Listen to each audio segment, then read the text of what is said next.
Welcome back to another edition of the Saturday to Sunday Football Podcast. I am Paul Perticchese, and thank you for joining me as always. Glad to be joined across the way by Mr. Jeff Abercrombie. Jeff, welcome back. A lot has happened in the world of college football since we last spoke about the college game together. How are you doing this evening? I'm doing pretty well. I want to say thanks for the PTO last week. Definitely needed it over here.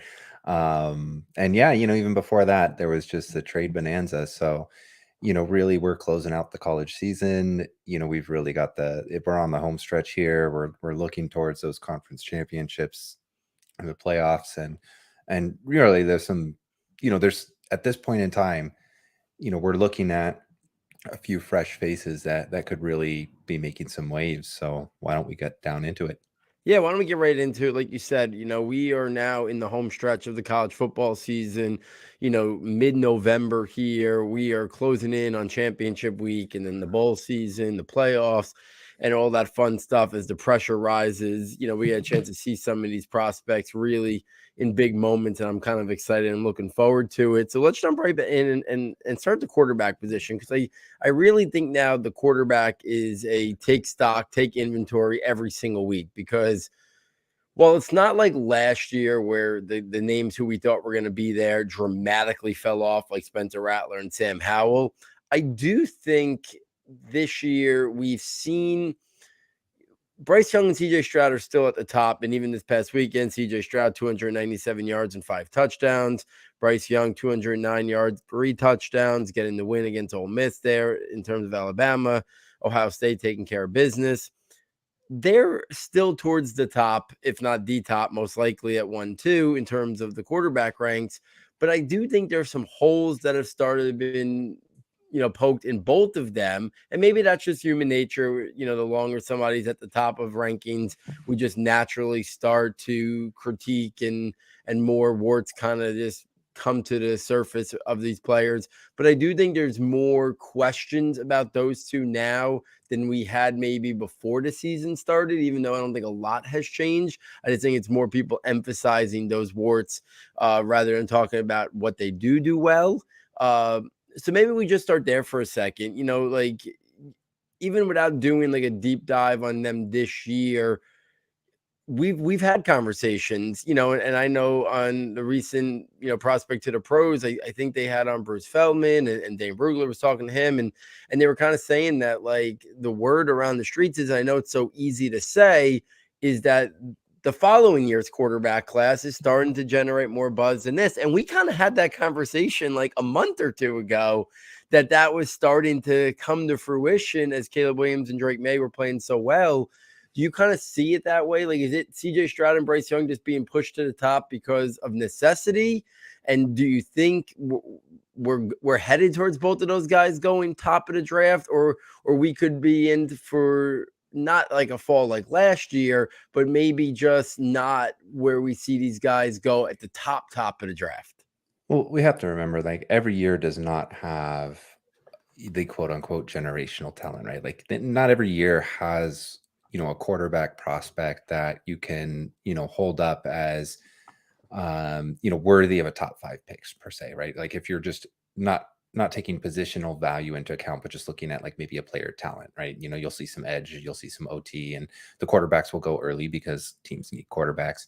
And I think that's where we're going to be at with Stroud and Young. If you were to really just do a raw talent breakdown of players in this draft, like, I mean, I don't know, maybe Young, I think in my mind could potentially be into the top 5, but yeah, I mean, there's other players in this draft that, I think, from how well they play their position relative to their peers are at a level above Stroud and Young, and that's okay. And it doesn't mean Stroud and Young are bad prospects. It's just, and it is, I totally get the, the getting carried away about the future year's class because, newer is always better, I guess. I mean, I don't know. I just, if you were to tell me Caleb Williams and Drake Maye were coming out in this year's class, I'd like them probably more. And really Caleb Williams, because I don't know. I'm looking at both of them. I'm not looking at one as like I'm not looking at Young and Stroud and thinking that they should be further ahead or anything like that. I'm looking at them all as to, how do they win? What do they bring to the table? How would they, how would they be how would they be helping NFL teams and what do they bring to the league? And I think Caleb Williams is like I think he's a superstar, man. I just the type of stuff he does, his perception of everything around him going on the field with O-line, D-line, and where the pocket's collapsing or where the pressure's from, where his receivers are, where the leverage is, and just how to integrate all of that, and then just the easy arm talent that he's got. It you're going to hear the comps all the time, but it is very Mahomesian, right? Like there's few players that have that innate sense of where they are on the field and everybody else is, and how all those moving pieces happen all at the same time. And it's just a rare and special trait for Williams. And when you have that at the quarterback, you become a playmaker. And I think the one thing that we might keep an eye on is what Caleb Williams does during structure. We've always get really carried away and overweigh how players play out of structure, and that wows us and that gets us more excited. But that's going to be, I think, where we start looking at, and maybe you could say CJ Stroud does a little bit better there. But you're also talking about CJ Stroud doing that at Ohio State with Marvin Harrison Jr. and Emeka Ugbeka,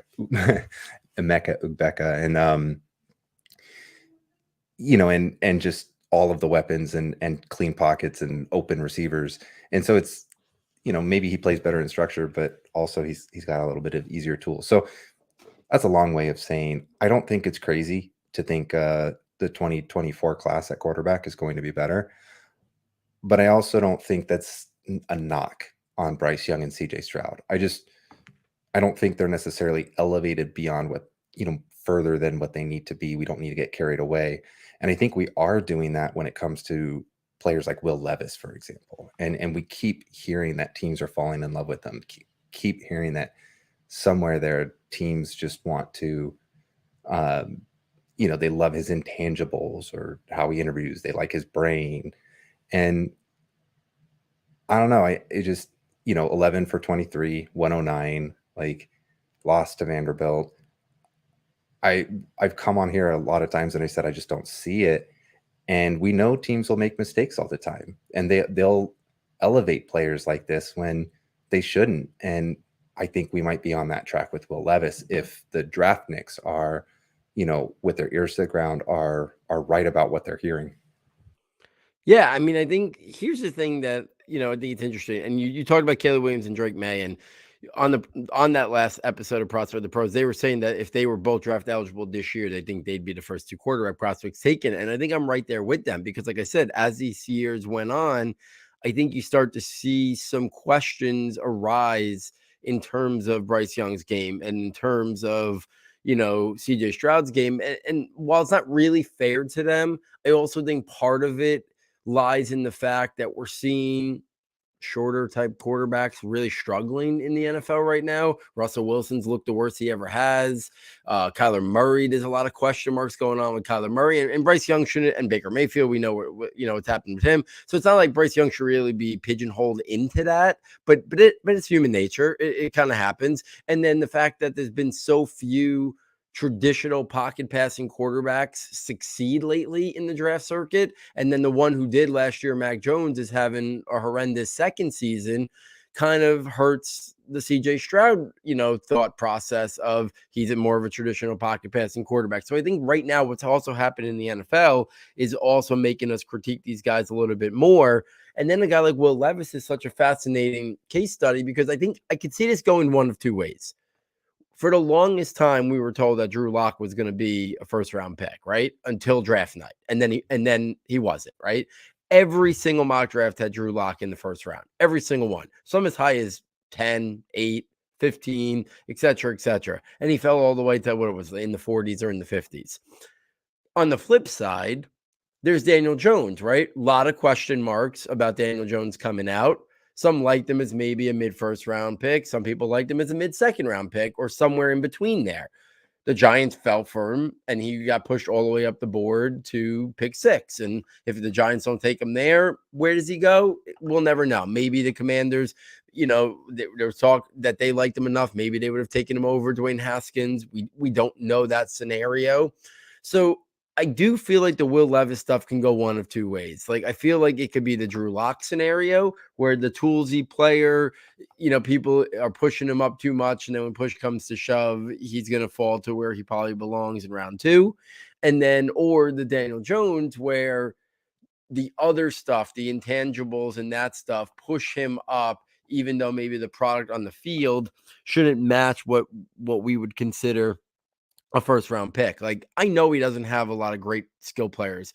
Wando Robinson is the only guy he's going to play with, and that was last year. That probably will be an NFL caliber player. But I mean, they lost to Vanderbilt this week. They were 17-point favorites. Like, that can't happen if you're talking about being a guy who's going to go top 10 or top 5 in the NFL draft as a quarterback. Like, those type of performances really, really stand out to me when, it's one thing to not be able to overcome like Alabama or Georgia, but Vanderbilt 17-point favorites and you lose that game, like that's one that kind of really sticks out. So it's going to be interesting with the Will Levis because he seems to have a lot of support inside the draft community from the insiders who are connected to the NFL scouts and stuff. But it just doesn't match what we're seeing week in and week out. We're seeing like rather pedestrian, and we know there's traits there, but we could say that about a bunch of guys that there's traits there, that we don't even know if they're going to be in the draft anymore. Guys like Anthony Richardson and other players. That the Levis conversation is going to be a fascinating one. He's going to probably win people over at like the Senior Bowl because he's eligible for the Senior Bowl, obviously.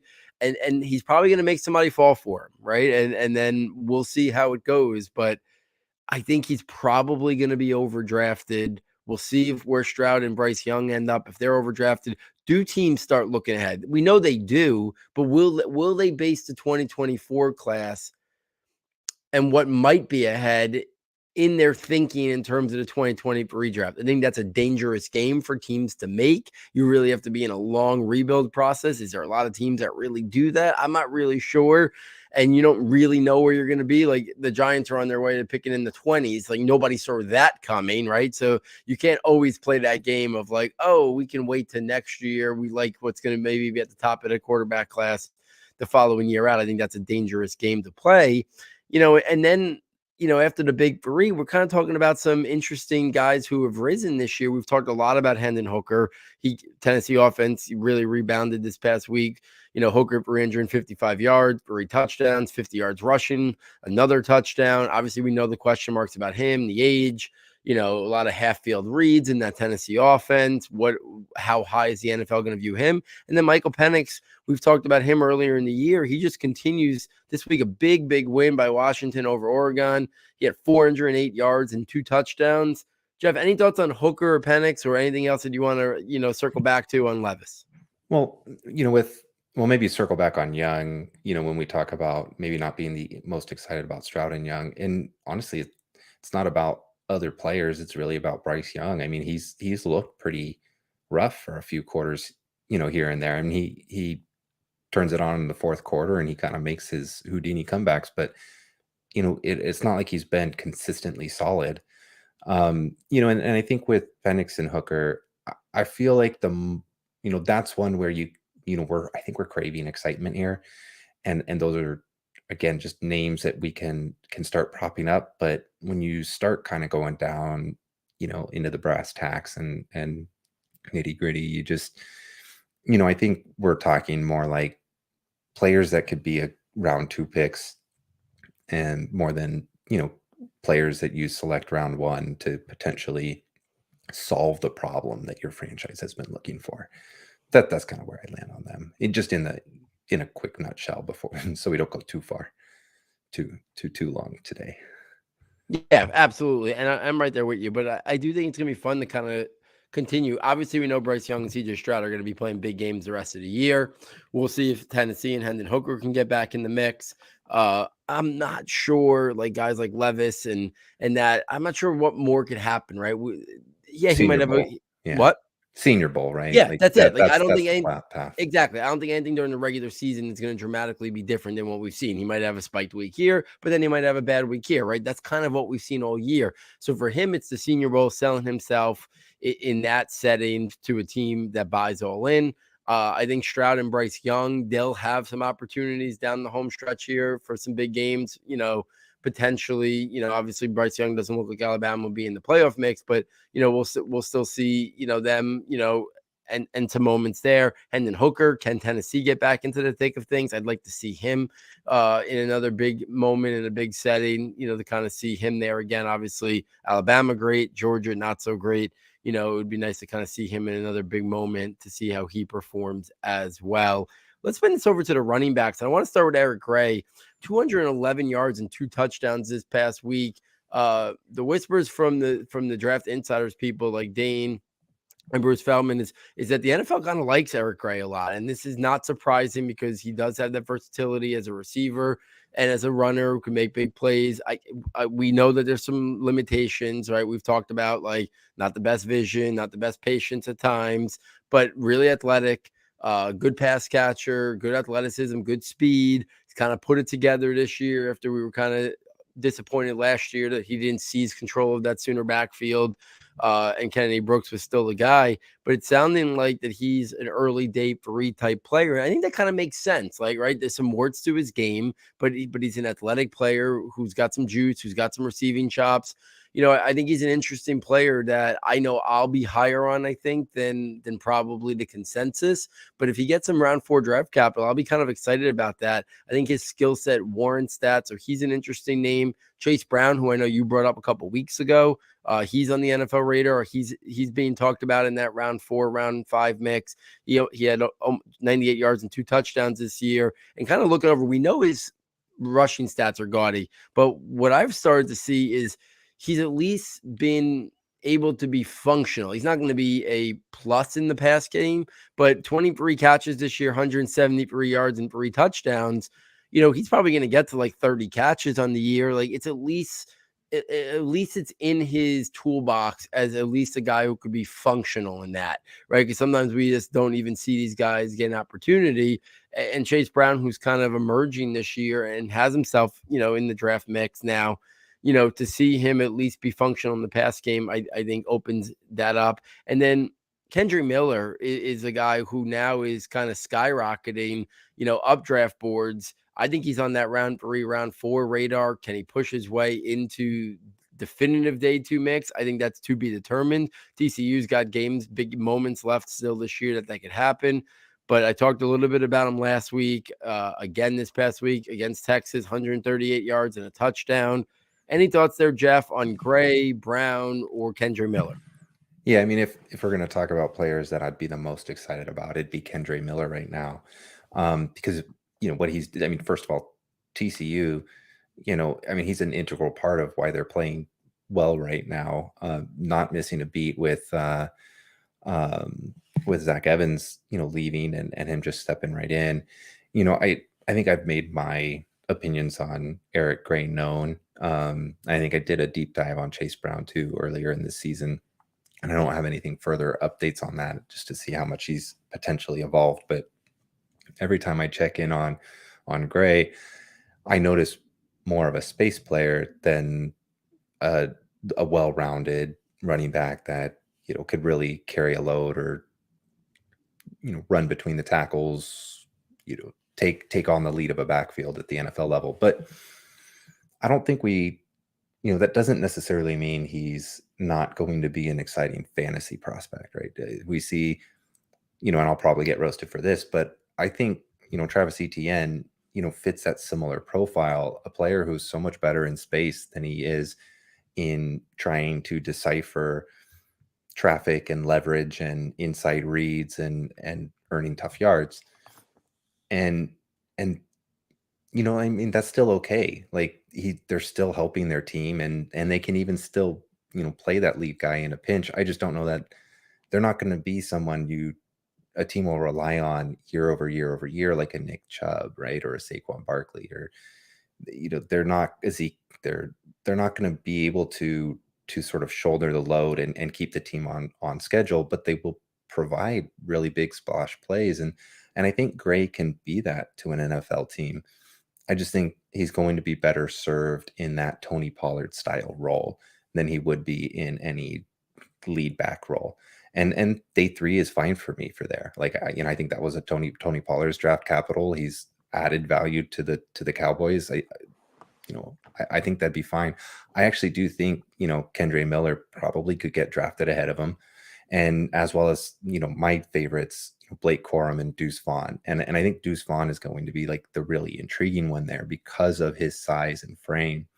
It's a big question how he's going to be used in the NFL. But what we've seen with players like Wandale, it's less about physical prototype measurements, and it's more about, weapons, right? Like, what can you bring? What dimension can you add to my team, my offense? And I think Vaughn, kind of like James Cook did, and why Buffalo decided to take a shot on James Cook, is he's a player that can add a very versatile, dynamic, big play element.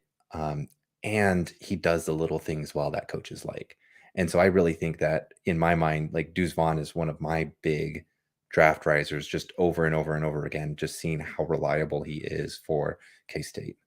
Yeah, I mean, a decade ago, Deuce Vaughn would have no chance to be a top 100 pick. But I think we have left those size like standards that like immediately cancel somebody out for round 1 or top 100. I think they're gone now, right? So I think there's going to be a team that all it takes is 1 or 2 creative minds, and there's more than that in the NFL right now, who will look at a guy like Deuce Vaughn and think this is a guy who, yeah, we're going to give him 10 to 12 touches a game, but this guy's going to bring a new element to our offense, a different style of element. And a team is more than willing to invest a 3rd round pick in a guy who they think can have a 10 to 12 touch role a game, right? So, like, I think a team's going to look at Deuce Vaughn and say, yeah, he can be a 10, 12, 13 touch guy in a variety of ways. He could add an explosiveness to our offense that's missing.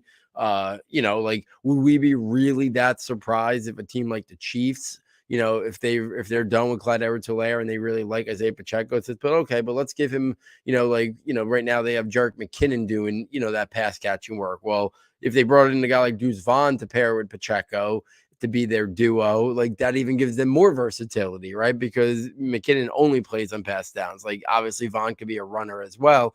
So all it takes is 1 or 2 teams that sees the uniqueness of him, and every team is looking for a playmaker. So I think Deuce Vaughn's not going to get out of day 2. I don't think Blake Corum's getting out of day 2. I think those guys are going to be in the mix on day 2. I think it's a strong running back class, a lot of different styles, that we're going to see in that top 100, top 120 picks. If you stretch it out to the early portion of day 3. And then another name right there we've talked a lot about, and while I haven't been as high on him, I'm kind of excited to go back and do more research on this year and see if I'm missing anything on Zach Charbonnet, because all he continues to do is put up monster stats every single week.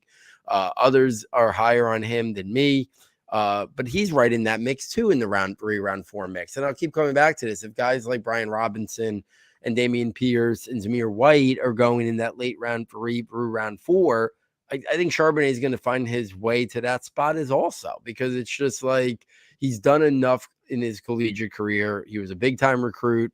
So it's not like his measurements and his testing and his athleticism are going to be not on the same level of guys like Brian Robinson and Damian Pierce. He's going to be right there with much better production, so I think he's probably going to end up being in that mix as well. And I'm kind of excited to go back and do a little bit more of a deeper dive on him from this year, because I know what I said last year. I know what I said in the preseason, before the season started, but he's just continued to do it. And I'm interested to see if I'm missing anything, or I still see the same player. And then I believe it's a little bit more scheme-based, that production, than maybe him, but maybe I'm missing something on that. You think, Jeff, do you think Charbonnet's probably right there in that mix too? Well, maybe, yeah. I mean, I think Brian Robinson is kind of like a good, just rough draft capital investment kind of comp. Even just kind of from a talent level, like definitely a player who can be on an NFL roster and an NFL contributor, but I still think a lot of what we're seeing is just a really good fit between a player and a scheme. And hey, I mean, if he goes to an NFL team that's leveraging his talents in the same way, like we could see big games. I don't think he's completely well-rounded guy. Similar to how I said about Gray, they're just different profiles, but do some things really well, and what they do well, they're good at. Just not somebody who's can stand solo and really do everything you ask them for. They're going to need to be supplemented. They're like really good role players in an NFL backfield, just not headliners. And that's fine. And I think for Corum, I think we might be looking at a headliner here. That's one of the ones that we went into this year talking about, I think, like a top 5 or something like that. And you're looking at Gibbs and Bijan naturally, right? Like they're the top 2 pretty easily for me. And then we talked about guys like Tucker and Evans and Bigsby, and I don't really know how you could take a look at what Blake Corum's doing. Like, I mean, I still think Evans is a great player and he's talented, but I don't know if you could take a look at the years that they're having. And I think Corum's talented too, and look at their place and just not think Corum's probably worked his way into the top 3. Like, am I overreacting there, or is he kind of worked his way up for you too? Yeah, I think the top 3 is kind of solidified, but I do think now I think A-Chain's going to be the third one, just from what I'm hearing from the people who have the best intel. So I think it'll be Bijan and Gibbs are the clear 1 too. I think A-Chain's speed will make him the next guy off the board. But then I kind of think now it's up for grabs. I think Blake Corum could go as high as the 4th. I don't think Bigsby, Sean Tucker, and Evans have lived up to the expectations. I mean, especially Evans. I mean, I know there's a lot to like about his game in terms of raw traits and tools, but I mean, his own team doesn't even think that he's the guy who should be carrying the workload. So it's hard to think that the NFL is going to think, listen, and I get it. They liked Ramondre Stevenson, even though he didn't have a big role in college, but they liked him as a fourth round pick, right? They're going to like, Rayshon Johnson out of Texas as a day 3 pick, who wasn't the guy in college because he was playing behind Bijan Robinson. It's going to be hard. Have we ever seen a scenario where they were all in on a running back in like the top 50 who wasn't even the guy on his own team in college? I can't remember one as long as I've been following the draft circles. So maybe Gibson, maybe a Kamara, kind of like those are the kind of players that are jumping into my head at the moment. I mean, am I forgetting wrong? Like Kamara fell to like the early 3rd, which I think they're both about early 3rds. And hey, I think that's probably what we're looking at with Zach Evans at the moment, which is kind of sad to say. 100% agree, but that's not where we were, right? Like if he was going to be in that top 3, top 4 mix, he would have had to be in that like top 40, top 50 range. And I think now we're talking more, he could be a 3rd round guy because of those tools. But I just don't see a scenario where a team's going to say he's a top 50 player anymore. But I could see a scenario where Blake Corum pushes that. So I think the top 3 are kind of, for the most part, kind of separated a little bit for whatever reason. Maybe Corum should be right there with A-Chain. It sounds like from, the people who are on the inside a little bit, obviously with ears to the ground a lot more. It sounds like A-Chain is there as the 3rd guy, and then it's a little bit up for grabs after that. But I think Corum has to be considered. I think Tucker has fallen a little bit this year. Bigsby has been up and down. And then Evans is the one that really, I think, has hurt his stock the most, because there were plenty of people that had Evans at number 2 after Bijan when the year started, ahead of Gibbs, ahead of some of these other guys, based on what we expected this year. We knew that, they like to ride one guy there. That's his coaching philosophy. Yeah, it just hasn't been Zach Evans since early in the year. And I think, we're mixing Devy Slant in here and there a little bit when we talk about players relative to their peers. But, I think it's hard to say because Quinshon Judkins is very, very good. And if they have a preference to ride one guy, he might be the better player. But when I watch Evans, and every time I just kind of look at a few of his plays, from the weekend, he has everything that I still absolutely loved going into the season. It's not it's not him as a player that's not doing well. And so I don't think it'd be crazy for one of those contending teams to do like Green Bay with AJ Dillon or Buffalo with James Cook, right? Like get fit into that end of round 2 when a team sees him as like a missing piece to their backfield element that could help. They're ready to add and invest in the running back position to make their run. So that might be where, I think we're seeing end of day 2, early day 3 for a lot of these guys here.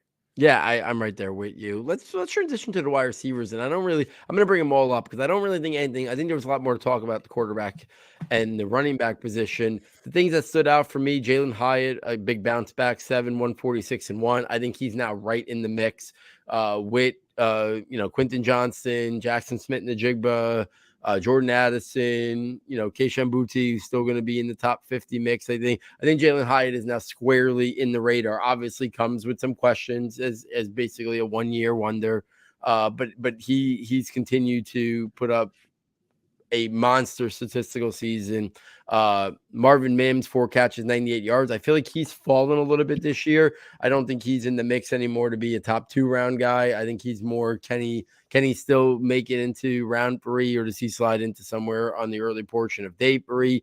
Jermaine Burton, I'm not even sure Jermaine Burton declares anymore. Like that's kind of where I think this is headed. He had a 5 for 50 and 1, but I could totally see him going back to Alabama and seeing if he can maybe elevate his stock, because I'm just not sure right now. I don't know if he has enough pedigree for what he hasn't done this year to get drafted really high without putting up better production.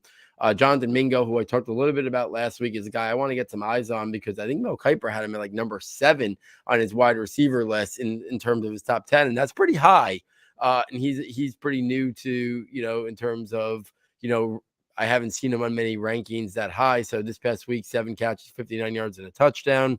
That was against Alabama. And then Quentin Johnston for 3 catches, 66 yards and a touchdown. And the more and more as this year has kind of played itself out, I could see a scenario where Quentin Johnston is the first wide receiver taken because the size, the athleticism, the other guys have kind of came back to the pack a little bit. Questions about Smith-Njigba. Can he play outside? He's been hurt this whole year.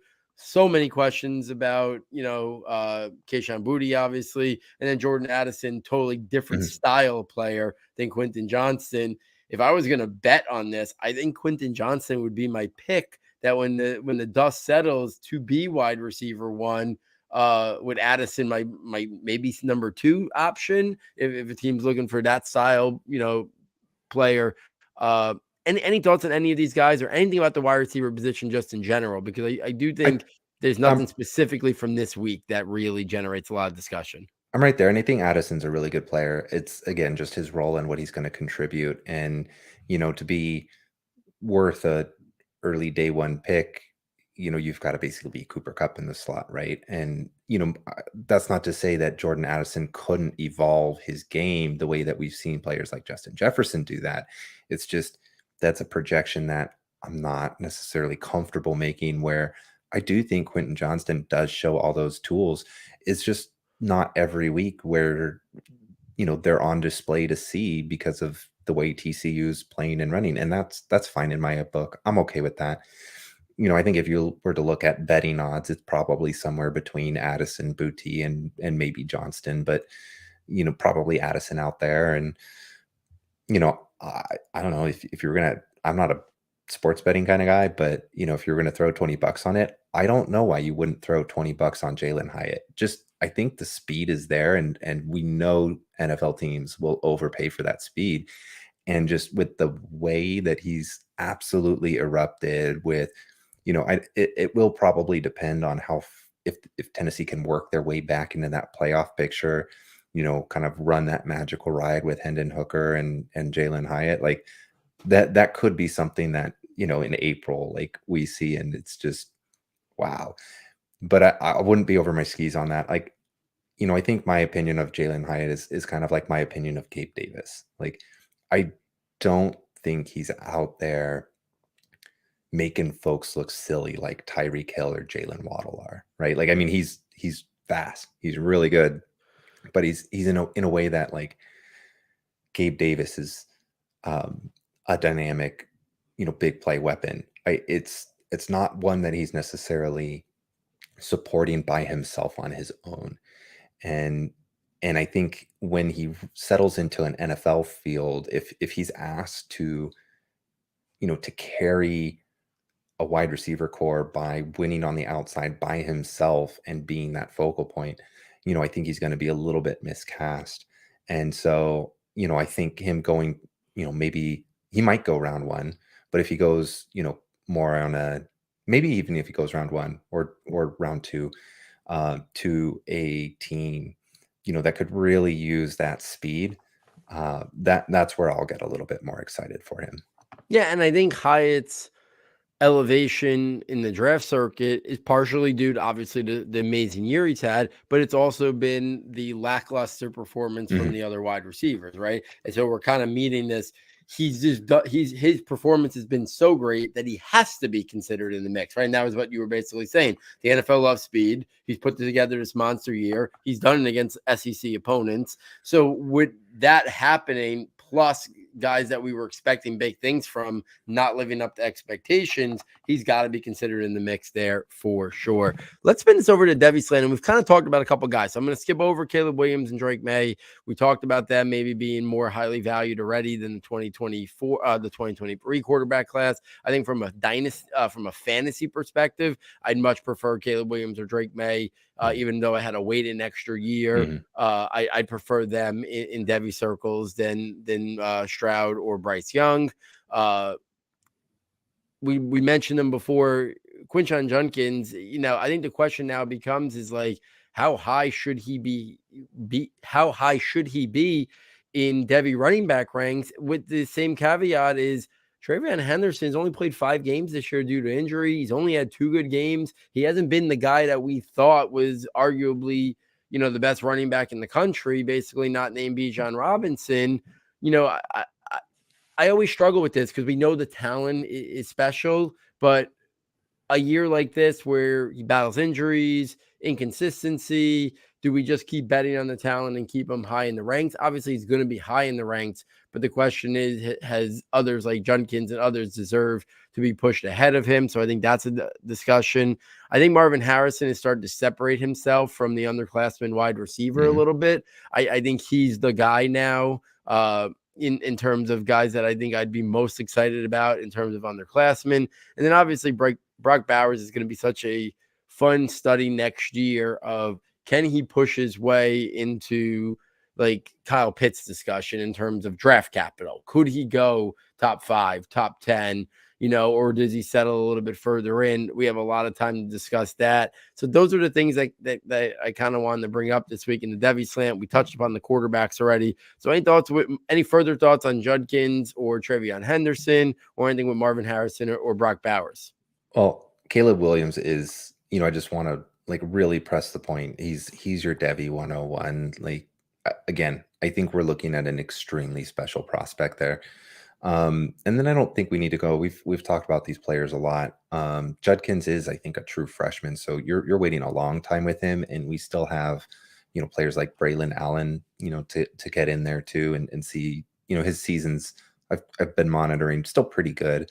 And TreVeyon Henderson, we will see something more from him. His story's not over. I do think he's profiles again more along the Travis Etienne type spectrum, the more of the Eric Gray, but plus, the guy who's going to be more of the dynamic player and not necessarily, one that, like DeAndre Swift. He's going to need a Jamal Williams kind of in that backfield to kind of support him for the tough yards, but that doesn't mean he's not a good player. So I think that's kind of where I'm landing with all of those. I don't know if TreVeyon Henderson's my RB1 in Devy anymore, but I mean, he's in a good conversation with a lot of other players, including Quinshon Judkins at this point. Yeah, I think you're spot on there. Caleb Williams, man, it's going to be fun to kind of, we know USC, we know the offense, Lincoln Kent, they're going to have there. It's going to be interesting to kind of see, like, we've seen these last year, the roller coaster, right? Spencer Rattler, Sam Howell. This year, Bryce Young and CJ Stroud have held held firm and held serve at the top, but this question marks have kind of poked at them as the year has gone on. And then I think Caleb Williams and Drake Maye have kind of separated themselves as the underclassmen guys. But next year, like, it could have Anthony Richardson and maybe a more developed Anthony Richardson, Ewers, right? There's more than just Caleb Williams and Drake Maye. And you had Ewers and Anthony Richardson to mix. Those are all exciting fantasy assets potentially, right? If they all materialize, they all have that rushing component. They all have that athleticism.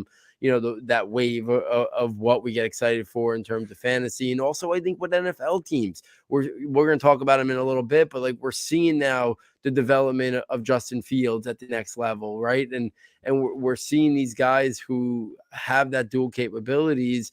It is what NFL teams are looking for right now. Like they're not looking, and that's why I know we brought it up before, but that's what makes Bryce Young and CJ Stroud conversation very interesting, because they're not really what has been, the wave of what NFL teams are looking for. So it's going to be a fascinating thing. And then next year, we said obviously a lot of time to break down Caleb Williams and Drake Maye, but I'm right there with you in terms of one final Devy yeah. note. Raheem Sanders is just one of those other running backs that have worked their way up into that conversation next to Braylon and TreVeyon. Just somebody to, I don't know. There's a way to sneak him. I'm sure whoever's got him knows, or if your supplemental drafts are coming by, I don't doubt you'll be able to sneak him on. But that's one thing to, if everybody's kind of looking at all the other shiny toys, that's one to keep on your radar as somebody who I think is going to make big waves next year. Yeah, absolutely, for sure. Let's spin this over to the NFL side, and let's go to the NFL rookie report. There's really two guys I want to bring up, and that's Rachaad White and Christian Watson. Both of them had career games for them in terms of their rookie season.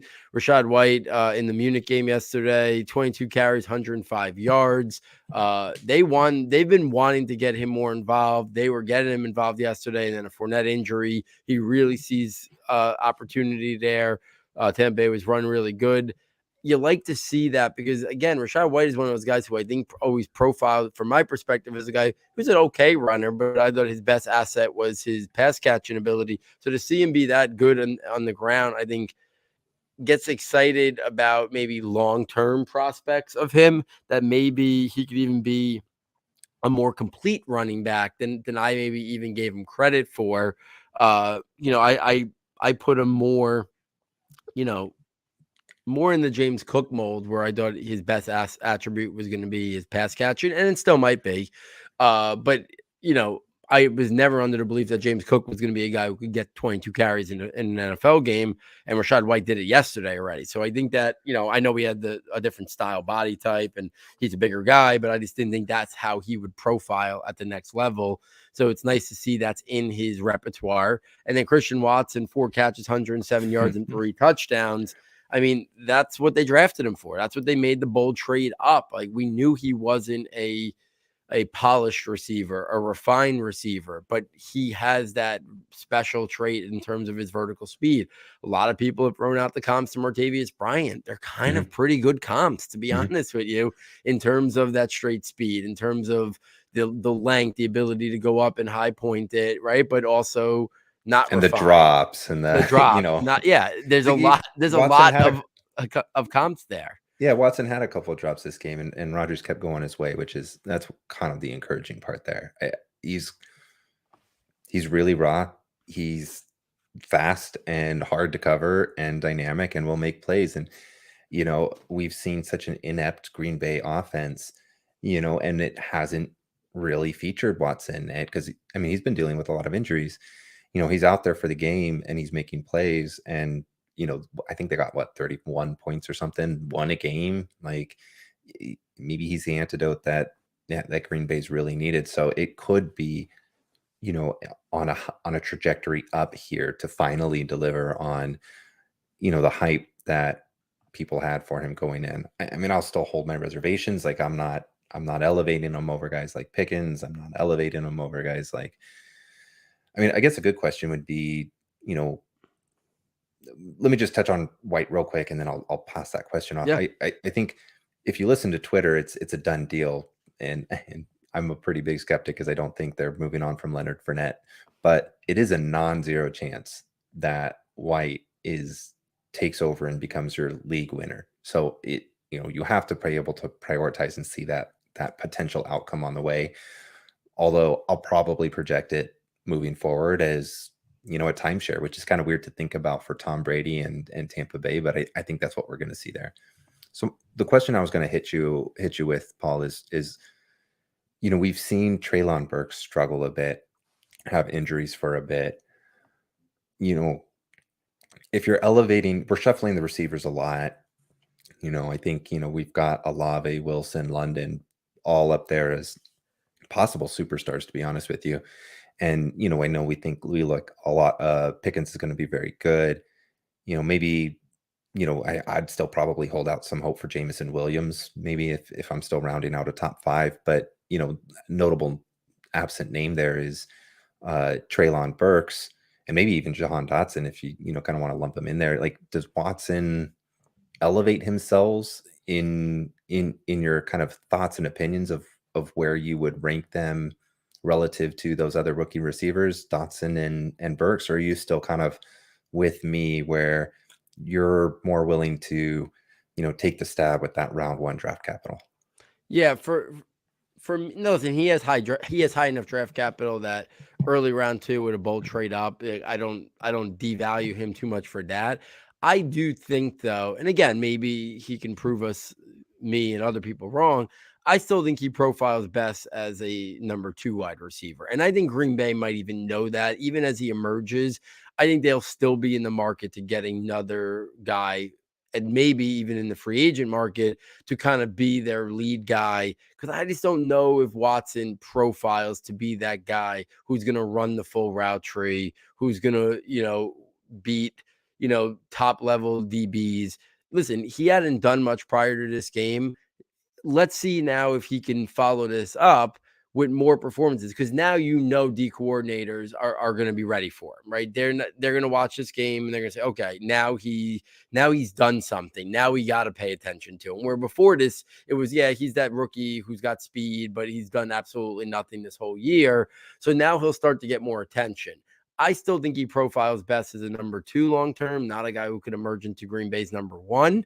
In terms of fantasy, I still would want those other guys. And I just think they're more complete players, right? I think Jahan Dotson is a more complete player. I think Treylon Burks, he's got a lot of refinement to do as well, but I still think he could profile as a guy who could be the lead receiver on a team. I'm just not sure Christian Watson is that. Like, I think,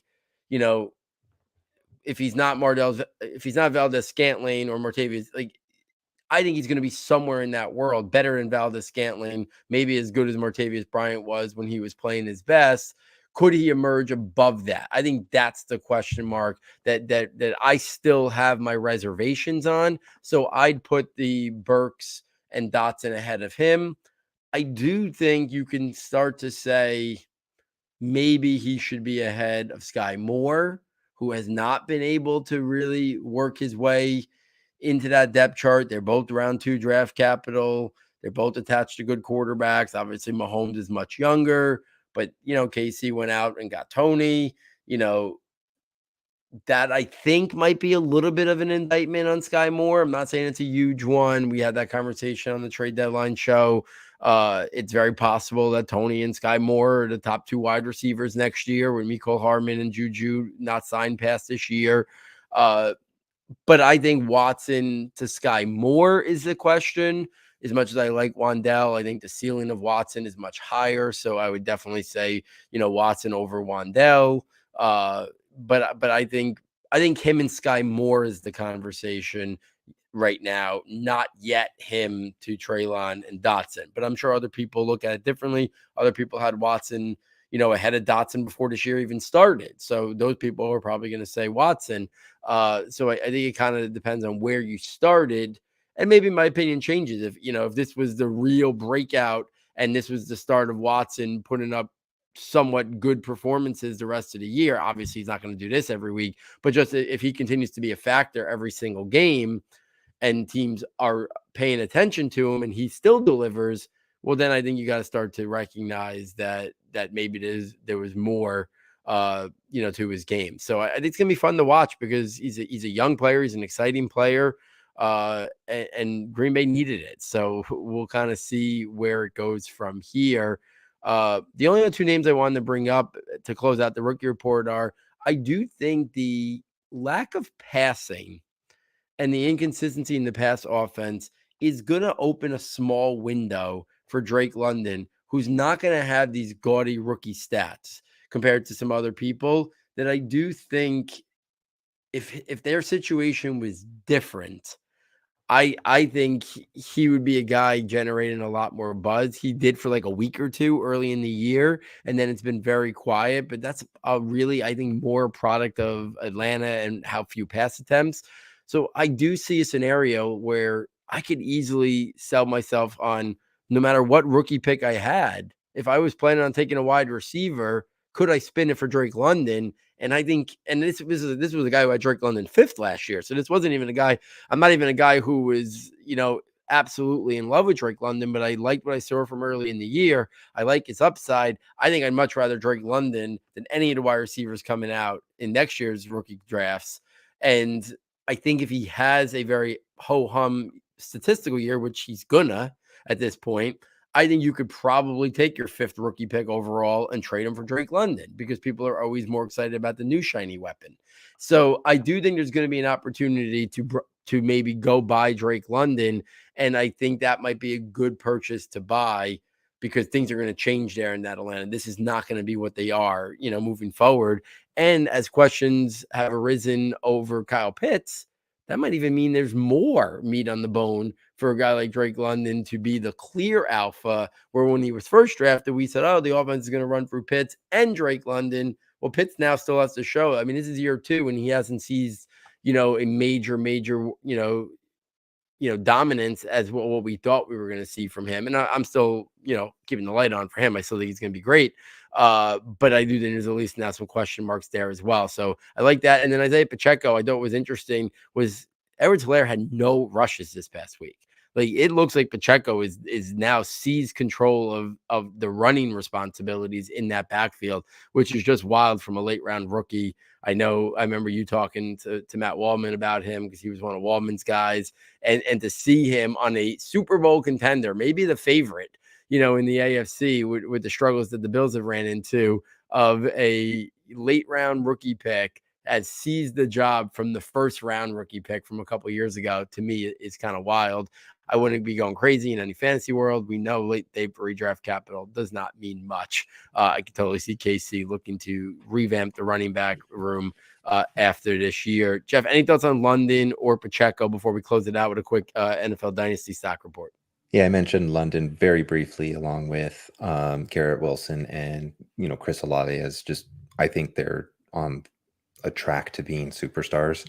And the easiest time to get those are now before they actually, turn into the Justin Jeffersons and Jamar Chases that are almost unobtainable. Yeah, I think, for Pacheco, it says less to me about Pacheco, which I mean, it's not to take anything away from him, but there's still going to be McKinnon there. And I wouldn't be super surprised if CEH factors in again, but it's really just an indictment on, Edwards-Helaire's integration or lack thereof in KC's offense. And I do think he'll probably float in on a couple games and have some responsibilities. And it seems like even in the red zone that they might have some plays for him. So, he might hit a little bit here or there, but it's really a clear signal that they've kind of started to move on and they're ready to move on. And, we should probably expect to see more investment in that position for the Chiefs this off season. And, maybe he'll just take that little spin as we're talking about Clyde Edwards-Helaire and just kind of maybe spin it into, more other fellow dynasty NFL stock reports where, we're talking a little bit about more established vets. Just keep it in KC and go Kadarius Toney, because I know that's always our favorite topic, right? Mm-hmm. And look, he, I actually took a chance and put him in a couple lineups this weekend because I got hurt by injuries. I'm looking at him or like say a McKenzie or something along those lines. And I saw Mecole Hardman, was out, this weekend, I think an abdominal or something like that. And I was just racking my brain. I was like, who is going to fill that role best? And I didn't think it was Sky Moore. And I think Kadarius Toney just, fits not. I mean, I don't think we're calling Mecole Hardman a gadget anymore. And I don't think Toney played as a gadget player. But, to be able to stretch the field horizontally, to be able to make some dynamic movements, really spread the field. I think that's what they needed to see from Toney this game, and especially when Juju went out. And I mean, Toney just stepped up and delivered. And I think the hardest question to me still is, will Toney's maturity hold him back? Can he couldn't buy in a Dayball system. I still, regardless of how good Toney looks and how bad desperately the Giants, probably wish they had him on the field for them, but he wasn't buying in and he wasn't going to there. And just the biggest question would be does his off the field at any point hold him back? Because I think if it doesn't, he's on the trajectory to be what we had hoped he'd be in an even better scenario with Patrick Mahomes. And I think that's an absolutely exciting prospect. And if you held true with the talent and just took that shot, and I did pick him up somewhere as just a toss in, I think I shelled off Zamir White to kind of get him in there. I think you've got a very high potential player that you might even be able to spot start now, but could really emerge as a regular highlights contributor that we see week in, week out. Yeah, and I think the fantasy scope of it should be very similar to what Kansas City's philosophy was he's not going to cost you high premium asset in dynasty. No, you could have someone maybe who loves them as much as I do, and maybe you're not going to be able to get them then. But a more reasonable, rational approach would be that if you come in with a pretty good offer, you probably can still get him right now. And I think the rewards outweigh the risk. Just like KC thought the rewards outweighed a third round pick. And maybe in Dynasty it would cost you a round 2 pick, whatever the case may be. I still think the time would be sooner rather than later, because he puts another game or two on the board like last week. You're going to see his stock, because he's attached to Mahomes and that KC offense. It's going to be a lot harder to get him. And we don't know if the immaturity and the character and the attitude stuff eventually does derail him, or does the light bulb kind of go on? Was it something with New York? Was it the way the coaches or coaches didn't build a relationship with him? And maybe Andy Reid immediately has, maybe Patrick Mahomes, that different level of respect for playing with arguably the best quarterback in the league, just kind of makes him realize that now, like, I got to get my act together. This is my best shot now to get a major payday down the line. Like, and he keeps his head on straight. But you also saw Kansas City again. He didn't play a ton. I think it was 41% of the pass snap. There was a number Dwayne McFarland put it out. It was 41%. I don't know if it was 41% of all the offensive snaps or 41% of the passing down. I don't know exactly what it was. It was 41% something. But of the percentage he was out there, he was heavily involved. And I think that's the thing. Kansas City knows that this is not a receiver you're going to bring there and keep happy and keep interested if you're not going to find a way to make him an integral part of the offense. So I think they do have big plans. We saw literally the first drive of the first game, he caught the first pass, and it was just a simple screen pass. But I think that was their way of saying, we want you here. We're going to find ways to make this work. We're going to get you touches, and then we're going to build off of that. And they probably had to do it more out of necessity this week because of the Mecole injury, because Juju left the game. Valdez-Scantling left the game, which it also looked like he had a concussion, but he was able to come back in.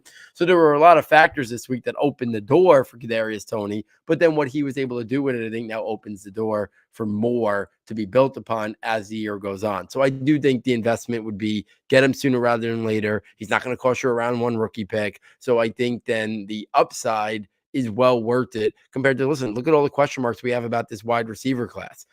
Think about the wide receivers in rookie drafts that might go in round 2. Wouldn't you rather have Kadarius Toney than anybody who might be in round 2? Like, we have question marks on who even belongs in round 2 in the NFL actual draft, let alone rookie draft. So guys who are in the top 50 are all going to probably go in round 1 of rookie drafts. So we're talking about guys who are going to fall to late round 2 or day 3, or round 3 or something like that. And I'd much rather take my chance with Toney over those guys. So I think that would be a move to make sooner rather than later. Jeff, let me bring up 2 other guys before we round out with some quarterback talk. Donovan Peoples-Jones, it looks like stock up right now. I think he's an interesting guy to buy right now with the we're on the verge of having Deshaun Watson come back. I think Peoples-Jones is emerging a little bit. And I don't think he's going to be a major fantasy force ever, but he could be a guy that eventually, with Deshaun Watson, emerges into a wide receiver 4 or 5 type in dynasty leagues and deep dynasty leagues. I think that's worth something. He's been coming on of late. I know, he was a guy that Matt loved and we talk about a lot here on Saturday, Sunday. So it was nice to see him have a good week this week. And he's kind of stacked together some decent performances this year with Jacoby Brissett, which I think opens the door a little bit for being excited about Deshaun Watson. And then I'll keep saying this because I don't think people are as high on him as me, but I do truly believe there's a window out there where after this year, I would not, if the situation breaks right, I really do think Tony Pollard could be Austin Eckler for a couple of years. And I know that is the ceiling scenario, but I don't think there's a less than 0% chance. I mean, there's a much greater than 0% chance that could happen. I do think their skill sets are very comparable. He's just been buried there in that Dallas offense because of Jerry Jones, that I think right now, this year, especially after Ezekiel Elliott gets back, if there's a window where you can be aggressive to get Tony Pollard, I think whether it's in Dallas or with another team, he's going to be an integral part of an offense much more than he's been for Dallas. And every time he gets an opportunity in Dallas, he delivers RB1 production. I think that's his kind of upside. I want him on any dynasty team I can get him. Yeah, I mean, if we're going to ask me who I'd rather go for, it's Donovan Peoples-Jones because, one, he's going to be cheaper. And I think it's been a couple months since he's had less than 50 receiving yards. And I think if you just – I've got images of Watson in my head doing bombs to Brandon Cooks and Will Fuller. And I think that would fit Peoples-Jones' skill set pretty well. So I think that'd be where I'd go because I'm not willing to invest, I think, in Pollard, what it'll take, especially after the last couple games. I just, I think people who've got him like him. They certainly know what he's done lately. I mean, we saw that even in that first game without Zeke, that he kind of capped out at 14 touches. Now I know he had like 22 this last game, but I think he was spelled because he was getting worn down. He couldn't be an 80%, opportunity share guy that game. And it, he admittedly from himself, he needed somebody else there. So I don't know if I see Austin Eckler happening. I think he's, again, like it's going to be, he's going to get high value dynamic touches because that's what suits him well. And so I do think from a fantasy usable asset perspective, like he's there. I don't know that I'm willing to make the bet that he's going to rise into RB1 status somewhere. And even if he does, it's in my mind, it's for a year because I think you'll see it for a year. Kind of like when we saw like Kenyon Drake, everybody got really excited about Kenyon Drake for a while, right? And free Kenyon Drake. And then he had that 1 year or like two half years with Arizona, and half a year with Miami, half a year with Arizona, something like that, where, he was that guy for a minute and had a great season.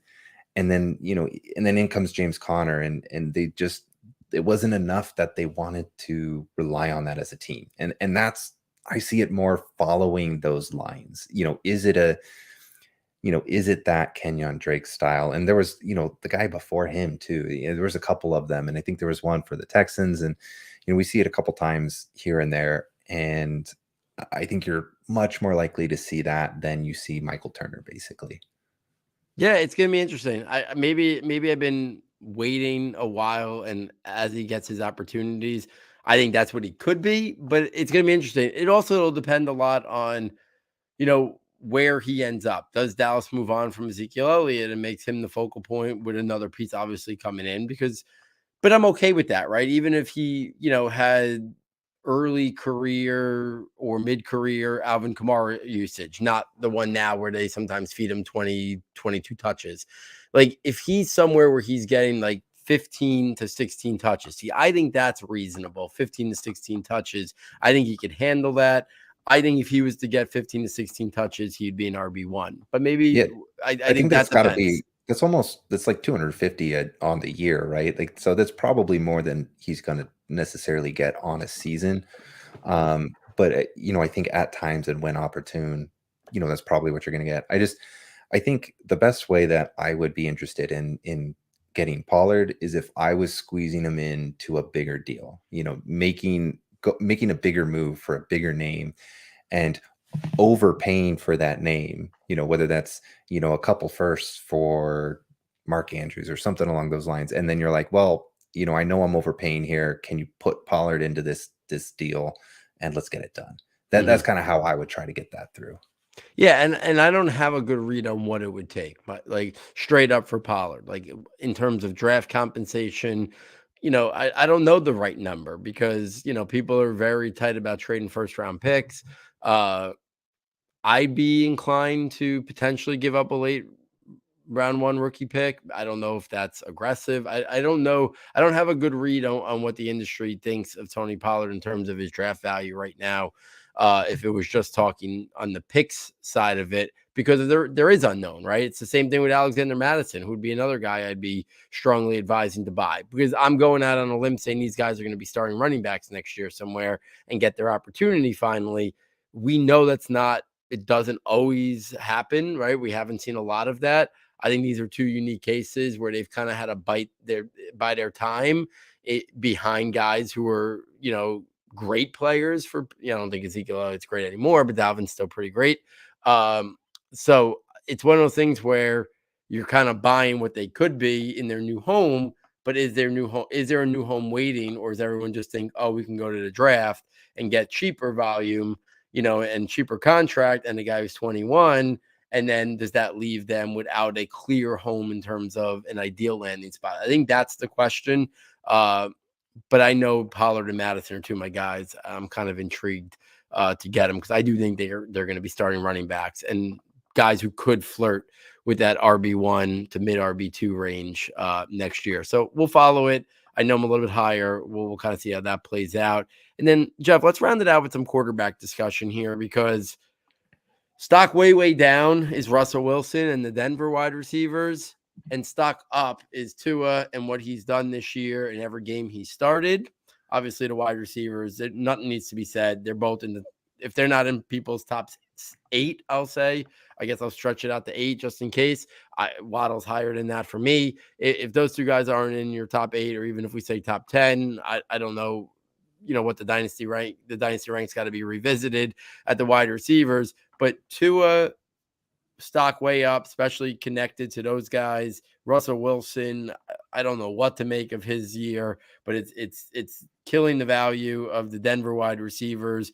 And then Justin Fields. I mean, we've been waiting for this, right? We were big fans of him here at Saturday Sunday, and we just kept screaming, let him build an offense for him. And I don't know why it eventually happened, but all of a sudden, like 4 or 5 weeks ago, they finally started doing things to help the process and the development of Justin Fields. And we have seen him over the last couple of weeks basically morph into second year Lamar Jackson-ish in terms of pretty close. The running capability, mixed in some good throwing, obviously a lot of development still to be on the passing side of it. So I didn't want to say current Lamar Jackson because I think current Lamar Jackson is a better passer at this stage of his career. But we've basically seen him morph into, over the last month or so, very early career Lamar Jackson. And it's been fun to watch. And I think the evolution has started, and I think there's a lot more meat on the bone because I think as a pure passer,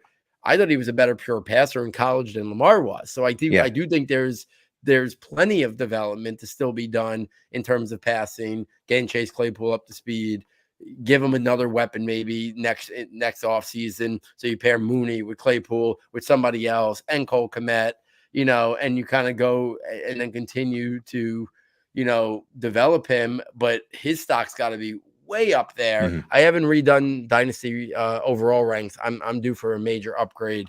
And I'm interested to kind of see where I kind of slide Fields because I was obviously earlier in the year when I did it, he had to be moved way down, but now it's got to go completely the other way. Yeah, I think I'll have to look at where he landed for me, but you're right. I think we got on just a few weeks in and we said, Chicago is just absolutely doing a disservice to him. I think they listened, something like that. Maybe they heard our podcast. I did send it to them. No, I just, they probably realized that, either their jobs were on the line or maybe they said, hey, look, we're going to try to mold him into what we envision our starting quarterback to be, realize that wasn't going to work. And then just said, all right, well, let's at least try to reclaim what we, something out of this. Let's look at, and I think that's what they did. They said they looked at Baltimore and they're like, okay, let's steal some of those plays. And then as soon as they implement those in first game plan, boom, it's working. And, relative to sophomore Lamar, I think he has better arm talent. I really do.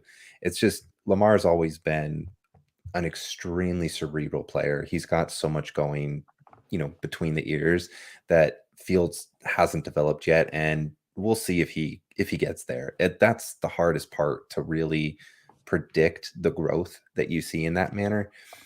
And I think you'll get there as long as a franchise is patient with you and willing to kind of build up with you the way that, the Ravens did with Lamar or the Eagles are doing with Hurts, right? And, those are the easy comps because of them, because of them as runners. But, I think we might even be able to look at other spots within the league. I think Tua's been a good example of, an organization who has been patient with their quarterback and willing to, ride through a few ups and downs and support them and help them grow. So I at this point in time, you cannot, I always, a few weeks in, we said, they are just tanking this thing and, they have no interest in Justin Fields. And then like 2 months later, we're like, oh man, like I was going to say they're committed to Justin Fields now. How can you not be? But, if they, I don't know, their decision making's too flip-floppy for me. So I don't know that I could go all in like that, but I do think what we're seeing is it's an exciting offense. And I think we're seeing something like the birth of something exciting here. And I would be willing to make a bold bet and just say, like, this guy's the next fantasy superstar, right? Man, I wish Matt was on this one with us, because that he'd have so much to say about this. I will say this one is why thing you don't give up on the belief of your talent, right? Exactly. Like, you just can't give up on that. And I think there's even a bigger element here, and you just kind of hit on it. Everything Chicago did, every single decision they made from last year, other regime, to now the new regime, every decision they made in free agency, every decision they made in the draft, and every decision they made through the first 5 or 6 weeks of this season basically said, we don't believe in Justin Fields. We have major reservations of whether or not we even want him to be our quarterback. They did nothing in the offseason to try to help him and support him. They came out, and first 5 weeks of the season, they basically tried to just hide him and not throw the ball at all. They, similar to last year's coaching staff. They didn't really want him running. They weren't really calling a lot of design runs. They weren't doing much RPOs. And then for whatever reason, they changed their mind. It's hard for us to know why. Why did it take so long? But I do think the bigger picture is we assume that these guys who their livelihood is coaching would put guys in position to be successful and meet their and create offenses and schemes to cater to the talents of their players they have. But not everybody does. Not every coaches do. For whatever reason, it's impossible to understand why. But I think this is at a much bigger picture. You can't be so stuck in one mindset and one offense when you have a certain player. Like, you have to adapt, right? Brian Daboll doesn't want to run the ball 42 times a football game. He doesn't. But he does because he knows that's what he's got to do right now with the New York Giants. That's their only way that they could have a functioning offense based on the lack of skill players they have.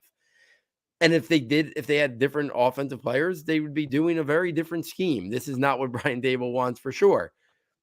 You can't put a young player, you can't draft a young player. And this goes for any quarterback that's going to be drafted soon, and then not put him in position to be successful by catering to their strengths. This should have been the offense for Justin Fields from last year and then get him comfortable in the league and then start expanding upon it. It's like they wanted to be like, no, last year and then this year's regime wanted to be like, we are going to make you a pocket passing quarterback. And if you get good at that, then maybe we'll let you do some running stuff. And that's not the way it works. It should be the other way. Get him comfortable, get him on the move, get him running, get him doing things with his legs. And then maybe it opens up parts of the passing game, which is exactly what has happened over the last month or so. It's exactly how Lamar Jackson became a superstar.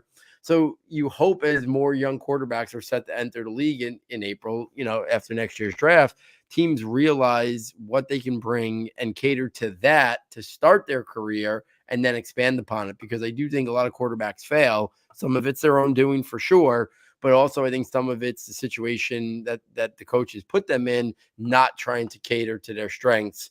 And I think Justin Fields is the perfect scenario. And now I'm sure they're buying all in. But why did it take so long? Why did the first 5 weeks of the season play out the way they did? It's fascinating to know. I don't think Justin Fields dramatically changed in practice that all of a sudden they decided we could totally run a different thing. He always had the athleticism. He always had the speed. That should have been a staple of this team since the first week of the season. Should have been a staple of the last regime and last year when he was a rookie. It just never was for whatever reason. But yeah, he's on the trajectory to, I think, be a fantasy superstar. So anybody that kind of got him that 2 years ago in their rookie drafts, been sitting on probably a lot of uneasiness, is starting to finally see the rewards pay off. So Jeff, any final thoughts here to round out the night? No, I'm just really giddy that Justin Fields is just taking the league by storm and being your fantasy superstar that we always hoped he would. I'm giddy. So yeah, and I do think at the top there's a little bit of uneasiness and a little bit more shakiness in that top six than I think maybe we thought there was going to be, right? There's some questions about Kyler Murray. There's some questions about Justin Herbert. There's Jalen Hurts has answered the bell this year, but there's a little bit. I'm not saying Justin Fields is going to be on that level yet, but the door is not slammed shut. It's open. It's open a little bit that if Justin Fields can continue to develop, be that running star, but then also develop the passing game similar to Lamar, there's room for him to join that party in that top 6 or 7 in the dynasty circles. There just is. And anyone who doesn't think that is just being a little naive. We can't have Kyler Murray there and not think that Justin Fields can't get there. We can't have Justin Herbert there and not think that Justin Fields can push his way there, as we're seeing a lot of inconsistency from both those two young players who have major upside, but we're seeing a lot of inconsistency this year from both those guys. We should use Kyler Murray as I think a good example, or a cautionary tale of just getting too over our skis. Because I do remember a time last year, maybe about a year ago or a little bit less than, where their conversation was, is Kyler Murray our QB1 overall in dynasties, because he was an MVP candidate. And again, my what I preached there was, development isn't linear, and development is not going to take this predictable arc where you see Justin Fields make giant leaps. They're not just going to keep coming. He's going to hit ruts. He's going to have challenges. And, I think Kyler Murray is a really good example of that. And we don't know how the quarterbacks will really be able to react to those challenges. And it can really kind of sputter a career. It can hold you back for a year or two until all of a sudden you're like Geno Smith and you finally get your shot again, and then like playing like a top 12, 15 quarterback in the league again. It's one of those ones where it's what makes following players within the NFL and why I find fantasy and dynasty fantasy football, because you follow the players' careers and the stories as they unfold. That's what makes it super exciting for me, but it's unpredictable, it's hard, and you do have to approach this with some merit of skepticism, or hedging your beliefs here and there. And as much as, like this, I will have Fields is probably a top 10 quarterback, but it's one of those ones where would I be surprised if he hits some challenges and, isn't able to do what he's been doing for a while. I mean, remember Lamar hit those too, right? Everybody, Lamar had his MVP season. And then, there was like the playoff loss, and then people started, raising some questions. And I think he came out slow to start the next year. And then everybody thought, well, maybe he got figured out. And then, we've seen Lamar flash in superstardom before, and then again go into ruts, when he doesn't have any pass catchers. And, I don't know if Chicago's going to be able to nail, the right free agent or draft pick pass catcher to support him. Because right now, Fields is doing it basically with his legs. It's not that Mooney and Kmet and, Claypool are bad options, but they're not going to be a top, they're much closer to a bottom 5, bottom 10 receiving core than they are a top 5, they're below average. And all of that really matters when it comes into the equation. Yeah, and the one thing we'll close it out here is, listen, they just traded away their best defensive player. So we know there's a lot of rebuilding to do. But this offseason, the focus has to be on what can we do to continue Justin Fields' development, and then down the line, say the following year, maybe we worry about the defense. So what does that mean? Fix the offensive line. A free agent and a first or second round pick should be invested in the offensive line, and then they got to go get another receiver, which goes back to, I have a lot of reservations about the early second round draft capital they sent for Chase Claypool, because you're sitting here saying, oh, they have Chase Claypool and they have, Darnell Mooney, but it's still a bottom tier. Well, you trade an early second round pick for a receiver, you shouldn't consider yourself still being in the bottom, right? Too many good receivers get traded for early second round draft capital close to a first round pick. They still got to go out and get another receiver, but it's like, okay, you have Mooney, you have Claypool, they got to get another one. They got to get somebody else in the receiving room, and then they got to get some offensive line help. That should be the whole focus of Chicago's offseason. One more receiver, a guy who could be a good receiver, maybe not great, but at least a good receiver. Give him 3 good receivers, hopefully in Mooney, Claypool, and somebody else, and then 2 good offensive linemen, whether that's a free agent and a first round pick, because they don't have the early second round pick. However it has to work out, they got to hit the free agency, I think, for 2 big pieces, and then their first round pick, because those are their 3. Yeah, a third round pick, yeah, okay, but that's not going to move the needle. They can get a good role player, but they got to look at it as free agency and the first round. Those are their means of really supporting Justin Fields this offseason. I think they need 2 guys in free agency, then their first round pick, and it should all be in helping build up around Justin Fields. And then you worry about the defense maybe a year down the line after you give him the pieces to continue his growth, because he's going to be what matters most to that franchise in terms of turning this around for the long haul. So it's a fun conversation. I'm glad we're talking about Justin Fields. I'm hope we're having this exact same conversation next year with Trey Lance out there on the Bay. I know, because we need these. We need these. That draft class was supposed to give us the young wave of quarterback prospects. Trey Lance will be there, and we'll see. We'll see if we can get Lance there next year. Fields continues growing, and we'll see we almost should consider this Trevor Lawrence's rookie year based on the debacle that was last year in Jacksonville. So maybe Lawrence can get there as well. So guys, if you're enjoying what we're putting out here on the podcast, please get over to the website, SS Football. Quickest and easiest way to get there. Check out our premium content tab, and for $9.99, you can get access to all our premium notebooks. It is the best way to support the show and help us to continue to do what we do here at Saturday to Sunday. So on behalf of Jeff, on behalf of our sound tech engineer, David Nicano, and myself, thank you for joining us. And we look forward next time taking you from Saturday to Sunday.